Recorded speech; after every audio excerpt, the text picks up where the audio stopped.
জয় জগন্নাথ বন্ধুরা, তোমরা সবাই কেমন আছো? আশা করছি খুব ভালো আছো। তো তোমাদের সবাইকে রথযাত্রার শুভেচ্ছা। তো বন্ধুরা, আজকে দীঘা থেকে চলে এলাম দীঘার পাশে 300 বছরের ঐতিহাসিক সেই রথযাত্রা মেলা, ডেমুরিয়া রথযাত্রা মেলা।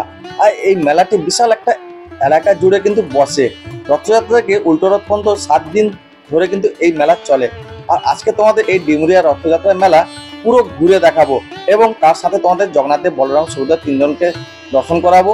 এবং এখানে যে প্রাচীন যে 3টি টানা রথ রয়েছে সেই 3টি টানা রথও তোমাদের দেখাবো। তো চলো বন্ধুরা, এখন মেলায় প্রবেশ করি আর তোমরা মেলাটি দেখতে থাকো। তো বন্ধুরা, দেখতে পাচ্ছ মেলা ঢোকার মুখে বিভিন্ন ধরনের চারা গাছের দোকান বসছে। এখানে বিভিন্ন ধরনের চারা গাছ বিক্রি হচ্ছে। ফুল, ফল, জাম, মানে ফুল গাছ, লেবু গাছ, জামরুল গাছ, নারকেল গাছ, সুপারি গাছ, পাতাবাহার গাছ, বিভিন্ন ধরনের গাছ হচ্ছে। অনেক গাছের তো নাম আমি জানি না, কিন্তু খুব সুন্দর লাগছে। আর এই সময় তো সবাই গাছ লাগায়, কেননা এই সময় বৃষ্টি হয়, আর বৃষ্টিকালে গাছ লাগালে কিন্তু খুব সুন্দরভাবে বেড়ে ওঠে। তো দেখো, এইখানে কিন্তু বিভিন্ন ধরনের লেবু গাছ রয়েছে এবং তার সাথে আম গাছও রয়েছে। আর আম গাছে দেখো আমও ধরে গেছে, ছোট ছোট আম গাছে আম ধরেছে। এগুলো সব বিদেশি আম গাছ, কিন্তু এর নাম আমি জানি না। তো ওইখানে জিজ্ঞেস করলাম কি সব নাম বললেন। আর এই মেলায় কিন্তু এইরকম চারা গাছের দোকান প্রচুর বসে এবং বিভিন্ন রকমের কিন্তু চারা গাছ পাওয়া যায়। তার সাথে কিন্তু পুষ্পামুখীর সেই চন্দন গাছ, অর্থাৎ লাল চন্দন গাছও এখানে পাওয়া যায় এবং সাদা চন্দন গাছও পাওয়া যায়। লাল চন্দনগুলো 100 টাকা আর সাদাগুলো 80 টাকা। আর এখানে বিভিন্ন ধরনের গোলাপ গাছ তোমরা দেখতে পাচ্ছ, ছোট বড় বিভিন্ন ধরনের গোলাপ গাছ রয়েছে। প্রচুর কিন্তু চারা গাছের দোকান বসছে। মেলা ঢোকার মুখে কিন্তু এই প্রথম এই দোকানগুলো পড়ে। আর এই মেলায় কিন্তু চারা গাছ যেমন পাওয়া যায়, তার পাশাপাশি কিন্তু বিভিন্ন ধরনের পাখিও পাওয়া যায়, গ্রামীণ পাখি। তো সেগুলো তোমাদের দেখাবো। তো এখানে দেখো তোমরা, এই যে ফুল গাছগুলো দেখতে পাচ্ছ, এর মধ্যে যে জবা গাছগুলো দেখছো, সেই জবাগুলো যদি নাম জেনে থাকো তাহলে অবশ্যই কমেন্ট করে বলবে। আমি তো 2-3টা জবার নাম জানি, যেহেতু দেশি জবাগুলো যেগুলো হয়। আর নারকেল গাছও দেখতে পাচ্ছ, এগুলো সব কম বয়সে কিন্তু নারকেল গাছে ফল ধরে যায়।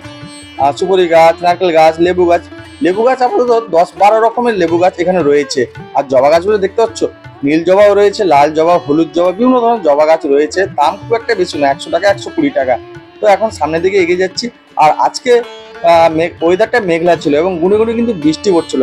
আর এরিয়াটা দেখতে পাচ্ছ, এখান থেকে কিন্তু ও প্রান্ত পর্যন্ত, মানে পুরো একটা বিশাল এলাকা জুড়ে কিন্তু এই মেলাটা বসে। আর রথযাত্রা থেকে উল্টো রথ পর্যন্ত 7 দিন ধরে কিন্তু এই মেলা বসে। আর তোমরা কারা কারা এই মেলায় এসছো একটু কমেন্ট করে বলবে। আমি তো প্রত্যেক বছরই আসি, আর আজকে যেহেতু রথযাত্রা, আজকেও চলে এসেছি। কারণ এই মেলায় আসতে খুব ভালো লাগে। কেন বলো তো? এটা গ্রামের মধ্যে পুরো বসে এবং বহু দূর দূরান্ত থেকে মানুষ এখানে কিন্তু ছুটে আসেন। বছরে একবার এই মেলা বসে। আর এখান থেকে পাখির বিভিন্ন রকম দোকান বসছে। পায়রা রয়েছে, বদ্রি পাখি রয়েছে এবং ছোট ছোট কিছু পাখি রয়েছে এবং শালিক পাখিও রয়েছে। সোনা শালিক, বুনো শালিক, বিভিন্ন ধরনের শালিক পাখি রয়েছে। এগুলোর দামও খুব একটা বেশি নয়, 400 টাকা, 500। আর বাকিগুলো আসেনি, সন্ধ্যা হলেও তো আসবে। সেগুলো সব ফাঁকা রয়েছে। এখান থেকে শালিক পাখি রয়েছে। দাম জিজ্ঞেস করলাম, বললো 400 টাকা, 450 টাকা এরকম দাম বললো। তো চলো একটু সামনের দিকে এগিয়ে যাই। আর তোমরা কারা কারা এই মেলায় এসে পাখি কিনেছো সেটা কমেন্ট করে বলবে। তো চারদিকে দেখতে পাচ্ছ পুরো সবুজের সবুজ, মানে সব চারা গাছের দোকান। তো দেখতে পাচ্ছ সামনের দিকে আরো দোকান রয়েছে। আর এখানে দেখতে পাচ্ছ বাঁশের বিভিন্ন ধরনের গ্রামে যে তৈরি জিনিসপত্র, সেগুলো কিন্তু এই মেলায় পাওয়া যায়। তো এখন দোকান লাগানো হচ্ছে। আর এগুলো হচ্ছে মাছ ধরার যে সব খাঁচা। আরেকটা জিনিস তোমার দেখো, যখন ছাতা আবিষ্কার হয়েছিল না, তখন কিন্তু এইরকম তালপাতার ছাতা কিন্তু বানানো হয়েছিল বৃষ্টিকালে ব্যবহার করার জন্য। তো এখানে কিন্তু এলে এগুলো পাওয়া যায়। তো চলো একটু সামনের দিকে এগিয়ে যাই। আর বৃষ্টি ওয়েদার, মানে বুঝতে পারছো, দোকানপাট ঠিকঠাক খুলে না। আমরা তো বেলাবেলি এসেছিলাম। কেন বলো তো? এই মেলায় প্রচুর ভিড় হয়। আর এত ভিড় হয়, এই রাস্তা দিয়ে হাঁটা খুব কষ্টদায়ক। এবং এই রাস্তা দিয়ে কিন্তু রথ টানা হয়। জগন্নাথ দেব, বলরাম, সুভদ্রার 3টি রথ কিন্তু এখানে রয়েছে আর টানা হয়। আর দোকানে খাবারগুলো দেখতে পাচ্ছ, ভাই জিভে জল চলে আসবে। ভাজা, ঝুরি ভাজা, জিলিপি। আর তোমার রথযাত্রা মানে হচ্ছে জিলিপি ভাজা আর পাঁপড় ভাজা, এই দুটো মানে হচ্ছে রথযাত্রা। তো এখন চলো সামনের দিকে এগিয়ে যাই। আর দুপাশে যে জঙ্গল দেখতে পাচ্ছ না, এগুলো কিন্তু তোমার কাজু বাদামের গাছ। কেন বলতো? এই জায়গাটা হচ্ছে পুরো বালুয়াড়িয়া। তোমার এই বালুয়াড়িয়া কিন্তু কাজুর চাষ প্রচুর হয়। আর দুপাশে যে গাছ দেখতে পাচ্ছ না, এগুলো হচ্ছে কাজু বাদাম গাছ। আর পুরো মেলাটা কিন্তু গ্রামের মধ্যে বসে, বিশাল একটা এলাকা জুড়ে, এবং 7 দিন ধরে চলে। আর দূর দূরান্ত থেকে প্রচুর দোকান আসে। আর গ্রামের মানুষ তো থাকে, পাশাপাশি তোমার দীঘা, রামনগর, এগরা, কনকাই এইসব জায়গা থেকে প্রচুর মানুষ কিন্তু এখানে আসেন এই মেলায় জগন্নাথদেবের রথ টানার জন্য। আর এখন তো তোমার রথ মেলা হচ্ছে দীঘায়, দীঘার জগন্নাথ ধামে। তো সেখানে কারা কারা গেছো একটু কমেন্ট করে বলবে। যেহেতু আমি রথযাত্রার দিন গেছিলাম, তো জগন্নাথদেবকে দর্শন করতে পারিনি, যেহেতু রথ থেকে নামিয়ে মাসির বাড়িতে রেখে দেওয়া হয়েছিল দরজা বন্ধ করে। তারপর পরের দিন গিয়ে দেখে তোমাদের ব্লগ দিয়েছিলাম। তো এখানে দেখো খুব সুন্দর সুন্দর ঠাকুর বিক্রি হচ্ছে। তারপর জুতোর দোকানগুলো, এই জুতোগুলো কিন্তু দাম কম, খুব একটা বেশি নয়। মেলার মধ্যে তো জিনিসপত্রের দাম একটু কম থাকে, আর দাম করে আনা দরকার। তো চলো এখন সামনের দিকে এগিয়ে যাই, তোমরা দেখতে থাকো।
আর এই মেলা রথযাত্রাকে উপলক্ষ করে কিন্তু বসে।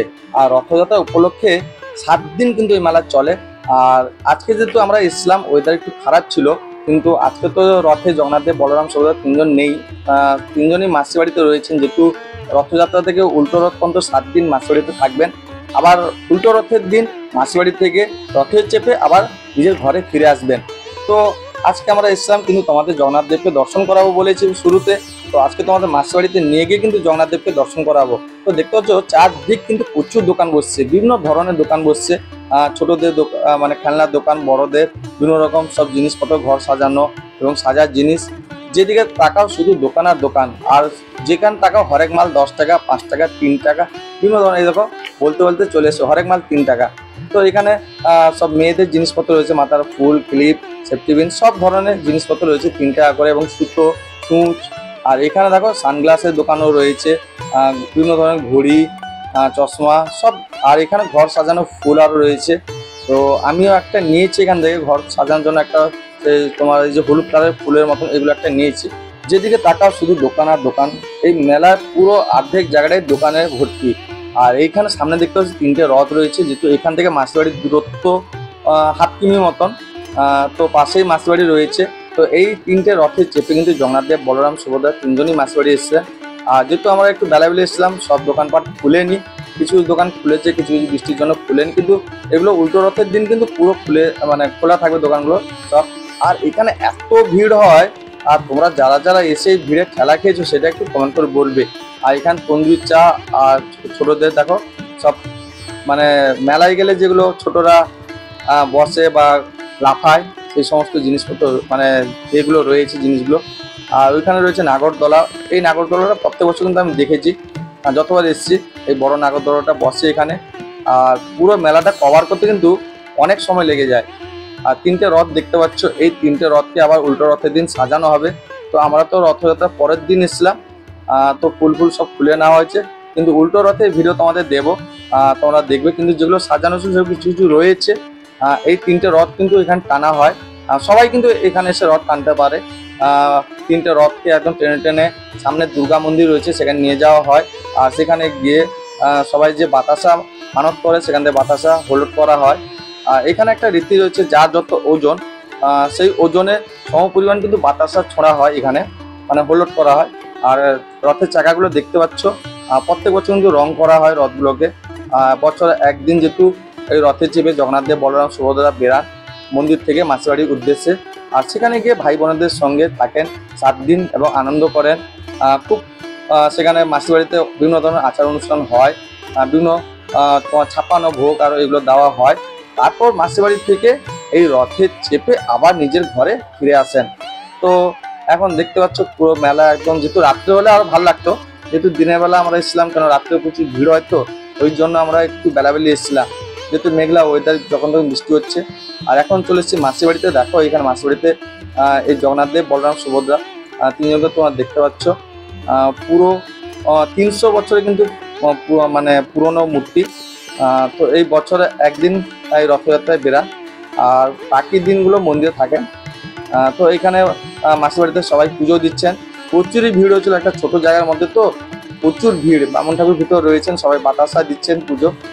এখান থেকে বাতাসা পুজো দিয়ে বাইরে গিয়ে দর্শনার্থী বা ভক্তবৃন্দ যারা রয়েছেন সেখানে হুল্লোড় করে দেন, ওনাদের দিকে ছুঁড়ে দেন, মানে হুল্লোড় করা বলা হয় ওটাকে। তো দেখো সবার হাতে কিন্তু সে বাতাসার প্যাকেট রয়েছে। তো জয় জগন্নাথ বন্ধুরা। তো আজকে তোমাদের ডেমুরা রথযাত্রা মেলা কেমন লাগলো একটু কমেন্ট করে বলবে, আর ভালো লাগে চ্যানেলটা একটু সাবস্ক্রাইব করে দেবে, বন্ধুদের পাশে থাকবে। তো চলো বন্ধুরা, আজকে মতো বাই বাই, টাটা, আবার উল্টো রথে দেখা হচ্ছে। আর মাসির বাড়ির একটা ব্লগ করেছি, সেটা আমার চ্যানেলে গিয়ে ঝটাপট দেখে নাও। তো চলো আজকে মতো বাই বাই, টাটা। আর কারা কারা এসছো এই মেলায় একটু কমেন্ট করে বলবে। তো চলো, জয় জগন্নাথ, ভালো থেকো, আবার উল্টো রথে তোমাদের সাথে দেখা হচ্ছে, ততক্ষণ ভালো থেকো।